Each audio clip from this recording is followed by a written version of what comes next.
दोस्तों, I am S P sir. मेरा channel है इंग्लिश का जादूगर। आज इंग्लिश के जादूगर चैनल में आप लोगों का स्वागत है। मैं एक नया जो है आज टॉपिक लेकर के आया हूँ। टेंस के बारे में हम लोग जानेंगे कि टेंस किसे कहते हैं और कितने प्रकार के होते हैं। तो आप जानिए कि प्राचीन काल में टेंस को समय को तीन भागों में बांटा गया था: वर्तमान काल, भूतकाल, भविष्य काल। लेकिन आधुनिक युग में जो हमारा टेंस है, जिसे हम काल कहेंगे या समय कहेंगे, इसको ग्रामेटिकली 12 भागों में बांट दिया गया है। यहाँ आप देखेंगे प्रेजेंट, पास्ट, फ्यूचर, ये तीन हो गया। और तीनों का जो है चार चार फॉर्म होता है। प्रेजेंट का 4, पास्ट का 4, फ्यूचर का 4। तो इसको जानने से पहले हमको ये जानना होगा कि टेंस कहते किसे हैं। What is tense? तो यहाँ का डिफिनेशन जो हम टेंस का लिख दिए हैं कि tense refers to the time at which the action indicated by the verb taken place. जिस समय में क्रिया के द्वारा कोई कार्य संपन्न होता है, उस समय को टेंस कहा जाता है। एग्जाम्पल के द्वारा हम जो है यहाँ दर्शा दिए हैं। आई गो कहने से ये पता चलता है कि मैं जाता हूँ। ये वर्तमान काल में हो रहा है। प्रेजेंट टेंस में जाने का कार्य हो रहा है। दूसरा नंबर का एग्जाम्पल है आई वेंट। इससे यह अर्थ निकला, ये क्रिया पास्ट टेंस में हो गया, मैं गया, तो पास्ट हो गया। और बचा आपका फ्यूचर टेंस में आई शैल गो, मैं जाऊंगा।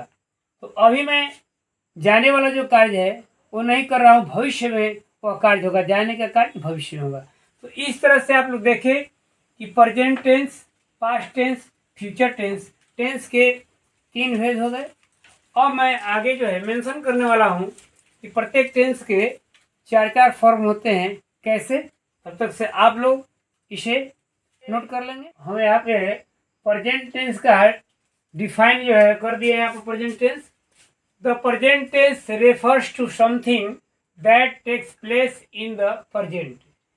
यानी जो भी क्रिया प्रेजेंट टेंस में होती है, तो उससे हमें पता चलता है कि यह प्रेजेंट टेंस है। There are 4 forms of each tense. प्रत्येक टेंस के 4 फॉर्म होते हैं। जैसे प्रेजेंट टेंस हो गया, इनके भी 4 होते हैं। पास्ट है, इसका भी 4 होता है। फ्यूचर है, इनका भी 4 होता है। प्रत्येक का 4 फॉर्म होता है। लिखा हुआ है कि there are 4 forms of each tense. प्रत्येक टेंस के 4 फॉर्म होते हैं। उनका नाम मैं यहाँ पे मेंशन कर दिया हूँ। प्रेजेंट इंडिफिनिट, नंबर दूसरा है प्रेजेंट कंटिन्यूअस, नंबर तीसरा है प्रेजेंट परफेक्ट, और चौथा में है प्रेजेंट परफेक्ट कंटिन्यूअस। इस तरह से आप देखिए कि प्रेजेंट टेंस के 4 फॉर्म हैं, वैसे ही पास्ट के भी 4 फॉर्म होंगे। उसको भी मैं एग्जाम्पल से आपको दर्शा देता हूँ। दोस्तों, अब पास्ट टेंस के बारे में हम आपको यहाँ वर्णन कर दिए हैं कि पास्ट टेंस किसे कहते हैं। इसका भी डिफिनेशन यहाँ पर हम लिख दिए हैं, देख लेंगे। The past tense refers to something that takes place in the past. अर्थात पास्ट टेंस में जो क्रिया होती है उससे पास्ट टेंस का बोध होता है। और जिस तरह से प्रेजेंट टेंस के 4 फॉर्म थे, उसी तरह से पास्ट के भी 4 फॉर्म होते हैं। There are 4 forms of past tense, यहाँ लिख दिया गया है। नंबर 1 है पास्ट इंडिफिनिट, दूसरा है पास्ट कंटिन्यूअस, तीसरा नंबर है पास्ट परफेक्ट, और चौथा है पास्ट परफेक्ट कंटिन्यूअस। तो इस तरह से आप जो है इसे अच्छा तरह से नोट करते जाएंगे और आप लोग समझते जाएंगे इसे। फिर आगे मैं फ्यूचर टेंस का मेंशन कर रहा हूँ। दोस्तों, यहाँ देखिए, हम फ्यूचर टेंस के बारे में भी पूरा जो है डिफाइन कर दिए हैं कि व्हाट इज फ्यूचर टेंस। लिखा हुआ है कि the future tense refers to something that will take place in the future. अर्थात फ्यूचर टेंस में भविष्य काल में जो भी क्रिया होती है उससे फ्यूचर टेंस अर्थात भविष्य काल का बोध होता है। There are 4 form of future tense. Future tense के भी 4 फॉर्म होते हैं। वो कौन कौन होते हैं यहाँ लिख दिए हम। Future indefinite, future continuous, future perfect, future perfect continuous. तो आप एक बात और जानेंगे कि हमारा जो ट्रेडिशनल ग्रामर है उसमें कंटिन्यूअस के बारे में 3 तरह का बात आया है। जैसे कंटिन्यूअस को प्रोग्रेसिव टेंस भी कहते हैं और उसको इम्परफेक्ट भी कहते हैं। तो इस चीज़ को आप लोग जान जाइएगा कि कंटिन्यूअस टेंस जो है 3 नाम से जाना जाता है। एक कंटिन्यूअस और दूसरा इम्परफेक्ट और तीसरा जो है प्रोग्रेसिव टेंस। ठीक है। और एक बात है कि ट्रेडिशनल ग्रामर में जो सिंपल प्रेजेंट होता है, प्रेजेंट टेंस को जो है यहाँ जो आपका प्रेजेंट इंडेफिनिट, प्रेजेंट कंटिन्यूअस जो लिखा हुआ था उसमें प्रेजेंट इंडेफिनिट को वहाँ पे जो है सिंपल प्रेजेंट को प्रेजेंट इंडेफिनिट के नाम से ट्रेडिशनल ग्रामर में बताया गया है, जो कि आपका मॉडर्न इंग्लिश ग्रामर में उसको सिंपल प्रेजेंट कहा गया है। प्रेजेंट इंडेफिनिट को सिंपल प्रेजेंट के नाम से मॉडर्न इंग्लिश ग्रामर में जाना जाता है और जबकि ट्रेडिशनल में सिंपल प्रेजेंट को प्रेजेंट इंडेफिनिट के नाम से जाना जाता है। तो आज यहाँ तक जो है आप लोग नोट कर लेंगे। ये प्रेजेंट इंडेफिनिट टेंस का पहचान और ट्रांसलेशन बनाने का तरीका और मैं बताने जा रहा हूँ। देखिए कैसे जो है उसको हम पहचानते हैं। वाक्य के अंत में क्रिया के बाद ता है, ती है, ते हो इत्यादि रहता है। इसको पहचानने का बहुत बढ़िया तरीका यह है कि सबसे पहले हम क्रिया जो वर्ब है, वर्ब पर हम ध्यान देते हैं कि वर्ब के बाद ता है आया है कि नहीं, ती है आया है कि नहीं, ते हो आया है कि नहीं। अगर ऐसा आया है, ता है, ती है, ते हो, तो समझ जाएंगे कि यह प्रेजेंट इंडेफिनिट टेंस का सेंटेंस है। और इसको बनाने का तरीका क्या है तो देखिए हम पहले बता दिए अफर्मेटिव सेंटेंस। स्वीकारात्मक वाक्य उसका हिंदी होता है। अफर्मेटिव सेंटेंस का यहाँ पर हम रूल लिख दिए हैं यस प्लस V1 या V5 plus O plus OW। इसी रूल पे प्रेजेंट इंडेफिनिट टेंस स्वीकारात्मक जो है अफर्मेटिव सेंटेंस इसका ट्रांसलेशन होता है। जैसे एग्जांपल में हम दे दिए हैं कि मैं सेब खाता हूँ, मैं सेब खाता हूँ, तो इसमें ता हूँ आ गया है, खाना आ गया, खाता हूँ, खाना वर्ब हो गया, वर्ब के बाद ता है आया है, ता हूँ। अब इसका जो है रूल के अनुसार बनेगा, सब्जेक्ट का हम यहाँ पर लिख देंगे आई और V1 यहाँ पर दिया हुआ है वो हो गया ईट। अब इसके बाद जो है हम ऑब्जेक्ट को लिखेंगे एप्पल। एप्पल के पहले एन लगाएंगे क्योंकि एप्पल काउंटेबल नाउन है और इसका प्रीवियस जो लेटर ए है वो वावेल भी है, इसलिए इसका ट्रांसलेशन हुआ आई ईट एन एप्पल, मैं सेब खाता हूँ। अब आगे हम आपको इसका निगेटिव रूल लिखने जा रहे हैं, तब तक से आप लोग इसे नोट कर लेंगे। दोस्तों अब हम प्रेजेंट इंडेफिनिट टेंस का पहचान और उसका रूल बताने जा रहे हैं कि कैसे हम पहचानेंगे कि यह जो सेंटेंस है वो प्रेजेंट इंडेफिनिट का है और उसका ट्रांसलेशन बनाने का रूल क्या है हम आपको यहाँ विस्तार से बताने जा रहे हैं। देखिए पहचान करने का तरीका है कि वाक्य के अंत में क्रिया के बाद ता है, ती है, ते हो इत्यादि रहता है। एग्जाम्पल से हम यहाँ पर दिखा भी दिए हैं कि खाता है, खाती है इत्यादि। खाता खाना शब्द जो आ गया वह वर्ब आ गया और इसको ता आ गया है, फिर है लगा हुआ है। उसी तरह से खाती खाना जो है वर्ब है और ती आ गया उसके बाद, इसके बाद है, खाती है इत्यादि। इस तरह का अनेक एग्जाम्पल रहेगा तो आप समझ जाएंगे कि वह जो है प्रेजेंट इंडेफिनिट टेंस का वाक्य है। अब अनुवाद बनाने का नियम यहाँ पर हम लिख दिए हैं। इसको देखिए अफर्मेटिव सेंटेंस का यह रूल है। अफर्मेटिव सेंटेंस को हिंदी में स्वीकारात्मक वाक्य कहते हैं और इसका जो है रूल दिया हुआ है यस प्लस V1 या V5 plus O plus OW। ठीक है। अब यहाँ पर इस तरीका पर बनाने का ये जो आपका एग्जाम्पल दिया हुआ है, मैं सेब खाता हूँ, यह एग्जाम्पल हो गया, मैं सेब खाता हूँ। इस सेंटेंस में मैं जो है वो सब्जेक्ट का काम कर रहा है, खाता हूँ यह वर्ब हो गया, और सेब हो गया ऑब्जेक्ट। और अभी बात की इसे हम पहचानेंगे कैसे कि मैं सब्जेक्ट है, खाता हूँ वर्ब है, सेब ऑब्जेक्ट है। इसको पहचानने का बहुत आसान तरीका है कि सेंटेंस के शुरू में हम कौन लगा करके प्रश्न करते हैं। कौन खाता है? मैं क्या करता है? तो खाता हूँ। तो इस तरह से सब्जेक्ट जब मिल जाता है तो सब्जेक्ट के बाद क्या लगा करके प्रश्न करने से आपका वर्ब मिल जाता है। मैं क्या करता हूँ? खाता हूँ। और ऑब्जेक्ट को पहचानने का तरीका यह है कि सब्जेक्ट और वर्ब के बीच में क्या किसको लगाकर प्रश्न करेंगे। मैं क्या खाता हूँ, उसका रिप्लाई आएगा सेब, तो सेब क्या हो गया? यह ऑब्जेक्ट हो गया। तो इस तरह से जो है ऊपर बताए गए रूल के अनुसार पहले सब्जेक्ट होगा, तो सब्जेक्ट में मैं है तो मैं का इंग्लिश लिख दिया आई। इसके बाद वर्ब आएगा, वर्ब हो गया खाता हूँ, इसका अंग्रेजी हो गया ईट। अब इसके बाद आएगा रूल के अनुसार ऑब्जेक्ट, ऑब्जेक्ट सेव हो गया एन एप्पल, ये हो गया। अब आपको जो है हम आगे जो है बताने वाले हैं कि कैसे हम V1 और V5 को पहचानेंगे, कैसे V5 बनेगा। तब तक से आप लोग इसे इरेज जो है नोट कर लीजिए। V1 से V5 बनाने के कुछ नियम हैं जिसे हम यहाँ पर लिख दिए हैं, आप लोग इसे देख सकते हैं। V1 में यस या ईएस जोड़कर V5 बनता है, पहला यहाँ पर नियम हो गया।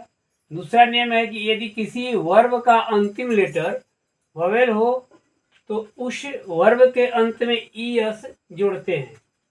अगर वर्ब का अंतिम लेटर ववेल है तो उसमें केवल ईएस जोड़ेंगे, उसमें यस नहीं जोड़ेंगे। एग्जाम्पल से हम दिखा दिए हैं कि जैसे गो प्लस ईएस है, गोज हो गया। यहाँ कॉम हो गया, COME प्लस एस बराबर हो गया कॉम्स। इसके लिए एक नियम यहाँ यह है, यदि वर्ब के अंत में ई हो, ई ववेल लेटर है, ई अगर आया हो तो केवल यस उसमें जोड़ेंगे, उससे फिर ईएस नहीं जोड़ेंगे। गो लिखने में तो अंत में ओ आया था, इसमें ओ आया था अंत में, इसलिए इसमें ईएस जोड़ा गया तो गोज बन गया। लेकिन कॉम में COME अंत में ई आया है, पहले से ई है इसमें, इसलिए केवल यस जोड़ेंगे। ऐसे एग्जाम्पल से यहाँ दिखा दिया है, टेक TAKE, टेक में एस जोड़ दिए तो टेक्स हो गया। यूज हो गया, यूज में एस जोड़ दिए तो यूजेज हो गया।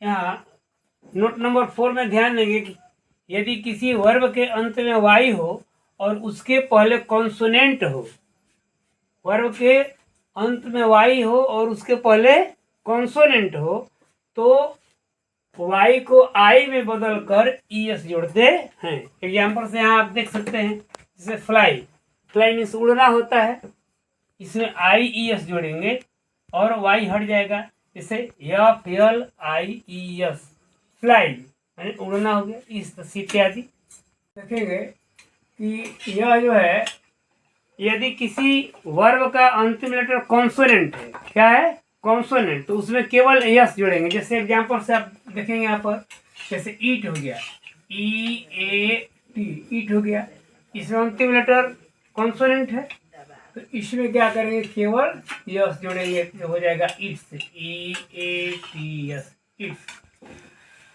वाक हो गया, WALK, वाक, इसमें भी के जो अंत में आ रहा है वह कॉन्सोनेंट है तो इसमें केवल यस जोड़ेंगे, ये बन जाएगा वाक्स, WALK, ETC। इस तरह से जो है अनेकों एग्जाम्पल आप समझ सकते हैं।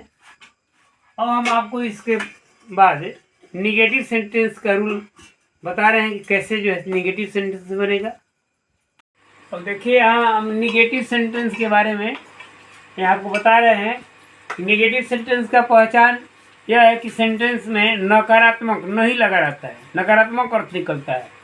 जैसे वह किताब नहीं पढ़ता है, इसमें नहीं शब्द आया है, नकारात्मक वाक्य है, इसको हम निगेटिव सेंटेंस कहेंगे। नेगेटिव सेंटेंस का रूल होता है कि यस प्लस डू या डज और plus not plus V1 O plus OW, ये होता है। और रह गई बात यहाँ पे कि किसके साथ डज लगाएंगे, किसके साथ डू लगाएंगे, इसका भी मेंशन हम यहाँ पर कर दिए हैं। तो वह किताब नहीं पढ़ता है, he does not read a book, ये इसका ट्रांसलेशन हो गया। अब रह गया है नोट में ये आपको दर्शा दिए हैं आई वी यू दे तथा प्लूरल नेम के साथ डू लगता है। यहाँ आई आया है, वी है, यू है, दे है, सब प्लूरल नेम है। दूसरा नोट में यहाँ है कि ही सी इट तथा सिंगुलर नेम के साथ डज लगता है। जैसे एग्जाम्पल में आप देख रहे हैं वह किताब नहीं पढ़ता है, तो वह जो है क्या है कि वह थर्ड पर्सन सिंगुलर नंबर का है, ही आया है वह का, तो ही के साथ डज लग गया। अब यहाँ जिससे हो जाएगा कि मैं नहीं खाता हूँ, इसका जो है बनेगा translation I do not eat an apple, APPLE। देखिए यहाँ मैं आ गया, यहाँ लिखा हुआ कि मैं के साथ क्या होता है, डू लगता है, यहाँ डू लग गया मैं के साथ, I do not eat an apple. इसे नोट कर लें आप लोग। फिर आगे हम इंट्रोगेटिव सेंटेंस में बढ़ते हैं। तो यहाँ पर इंट्रोगेटिव सेंटेंस का चर्चा विस्तार से कर दिया हूँ। यहाँ देखिए इंट्रोगेटिव सेंटेंस का पहचान होता है कि सेंटेंस में प्रश्न किया रहता है, प्रश्न से ही पता चल जाता है कि यह सेंटेंस इंट्रोगेटिव है, प्रश्नवाचक है। इसमें रूल नंबर 1 यह होता है कि यदि वाक्य क्या से शुरू हो, तो इसमें वाक्य यदि क्या से शुरू है तो उसका रूल होता है डू या does plus yes plus V1 plus O plus OW और अंत में प्रश्नवाचक चिन्ह दे देते हैं। ठीक है। और रूल नंबर दूसरा एक और होता है, यदि वाक्य के बीच में प्रश्नवाचक शब्द हो तो उसका रूल क्या है, WH प्लस डू या does plus subject plus V1 plus O plus OW plus प्रश्नवाचक। यहाँ WH से मेरा मतलब यह है कि जैसे व्हाट, व्हाई, व्हेन, ETC जो प्रश्नवाचक शब्द से शुरू होते हैं उसी को जो है हम WH यहाँ जो है सूचित किए हैं। ठीक है। यहाँ रूल नंबर 3 में देखेंगे यदि वाक्य इंट्रो नेगेटिव हो तो, यानी प्रश्नवाचक भी है और नेगेटिव भी हो, तो उसका रूल क्या होता है। यहाँ पर है कि दे दिया कि rule number first and second के सब्जेक्ट के बाद नोट लगाते हैं। दोनों स्थिति में नकारात्मक हो सकता है। जैसे हम यहाँ पर प्रश्न कर सकते हैं कि क्या वह सेब नहीं खाता है, तो इसमें भी प्रश्नवाचक शब्द आ गया। यहाँ भी रूल नंबर दूसरा में भी प्रश्न कर सकते हैं कि वह सेब कैसे खाता है, वह सेब क्यों खाता है, कब खाता है, तरह तरह की बात। तो यहाँ हम WH इसलिए बोल रहे थे कि जैसे हम वाई शुरू करते हैं WHY, तो W से शुरू होता है। वेयर है WHERE। इस तरह से जो है ये प्रश्नवाचक शब्द जो होते हैं WH से शुरू हो रहे हैं, इसीलिए यहाँ पर लिखा हुआ है रूल में WH। तो हम एक एक करके जो है आप तीनों का एग्जाम्पल दे देते हैं, यहाँ पर समझ लीजिएगा। जैसे पहला का है यदि वाक्य क्या से शुरू हो तो नंबर 1 का एग्जाम्पल यहाँ पर है, प्रश्नवाचक शब्द हो गया, तो यहाँ पर हो जाएगा डू आई, ठीक है, read READ, do I read हो गया, क्या मैं पढ़ता हूँ। अब आप रूल नंबर यहाँ दूसरा का एग्जाम्पल देखेंगे, यहाँ पर हम दे देते हैं रूल नंबर दूसरा का। तो प्रश्नवाचक शब्द है, इसका पहले होगा रूल नंबर देख सकते हैं यहाँ दूसरा में, यहाँ हो जाएगा व्हाट, WHAT, व्हाट। इसके बाद फिर आएगा डू आई रीड READ, यहाँ प्रश्नवाचक शब्द लगेगा। यहाँ WH में देख रहे हैं कि व्हाट, WHAT, व्हाट आ गया। रूल नंबर तीसरा पर आप ध्यान देंगे कि प्रश्नवाचक शब्द जो है वह नकारात्मक हो और निगेटिव हो। यहाँ हो जाए कि वह क्यों, वह प्रश्नवाचक शब्द भी है और नहीं लगाकर निगेटिव भी बना हुआ है। ये जो है आपका तीसरा रूल पर बनेगा, यहाँ हो जाएगा वाई, WHY, वाई, इसके बाद वो आया है डज लगेगा, वाई डज ही। अब इसके बाद नॉट आ गया सब्जेक्ट के बाद, अब रोना के लिख देंगे वीक, WEEP, प्रश्नवाचक शब्द यहाँ पर दे देंगे। इस तरह से आप देख सकते हैं अनेक एग्जाम्पल से कि रूल जो है यहाँ 3 गो दिया हुआ है वो किस तरह से फॉलो कर रहा है, और इसका एग्जाम्पल भी आप देख सकते हैं। अब आप लोग इसे नोट कर लेंगे। दोस्तों इसी तरह से मेरे वीडियो को आप लोग देखते रहेंगे और कंसेप्ट को समझने के लिए इसे अंत तक अवश्य देखेंगे। आप मेरे चैनल को सब्सक्राइब करेंगे, लाइक करेंगे और अपने दोस्तों के साथ शेयर करेंगे। Bye bye.